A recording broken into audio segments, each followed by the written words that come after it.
So kaibigan, ngayon ay araw ng Sabado.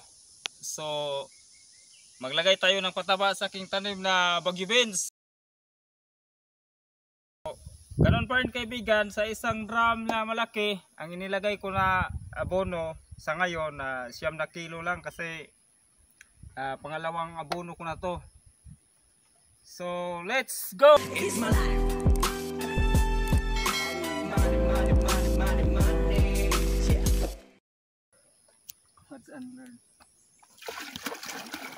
So kailangan pala kaibigan, punuin natin tong drum para siguro kasya na to dito lahat.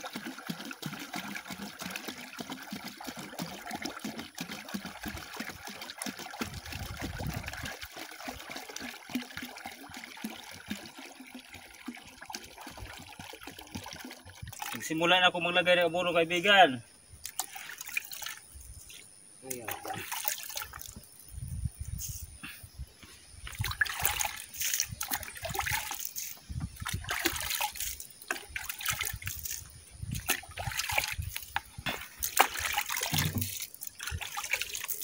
Dapat dahan-dahan lang kaibigan para hindi matamaan yung dahon ng ating tanim na Baguio beans. Okay.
Kaibigan, natapos din namin ang paglagay ng pataba sa aking tanim na Baguio beans. So ngayong araw na to pala, ito yung pangalawang lagay ko ng pataba. So kahit pa paano mas maganda na tingnan yung aking tanim na Baguio beans kaibigan. Ito. Pero Alam niyo ba kaibigan, kahit na maganda na tingnan yung aking tanim na Baguio beans, ay mayroon pa rin nakapasok na sakit. Ito, karaniwan to sa kadalasan to mangyari sa tanim ko na Baguio beans kaibigan. So ito pala ay yung puno niya ay nalalanta. So ang ginagawa ko niyan kaibigan, nag-spray ako ng fungicide para maibsan na mawala yung yung ganito. Dito dalawang puno to kaibigan, tatlo is pangalawa, tatlo, siguro nasa 10 to na puno, nasa baba pa. Mayroon ding namamatay kasi kaibigan, pag ito hindi natin to nalagyan ng spray na fungicide, ay sigurado kakala to dito sa iba, sa magaganda. Kaya habang may panahon pa ay dapat mag-spray na ako siguro mamaya.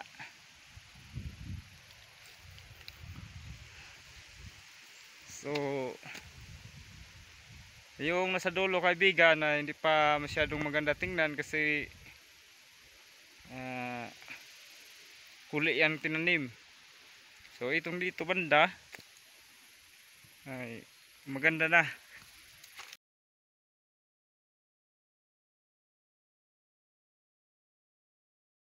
So kaibigan, kaninang umaga pala pagkatapos kong maglagay ng pataba sa aking mga tanim na Baguio beans, ako ay nagsurvey at nag-ikot-ikot para makita kung meron bang problema o wala ang aking mga tanim. So sa aking pag-ikot-ikot, meron akong napansin na may 10 puno na nalanta at yung iba ay patay na. So marahil dahil ito sa fungi na dumadapo sa aking mga tanim. Kung ito ay hindi maagapan, siguradong kakalat ito sa buong area ng aking mga tanim. So habang ito ay hindi pa lumala, ay kailangan kong mag-spray ng fungicide para sa mga fungi.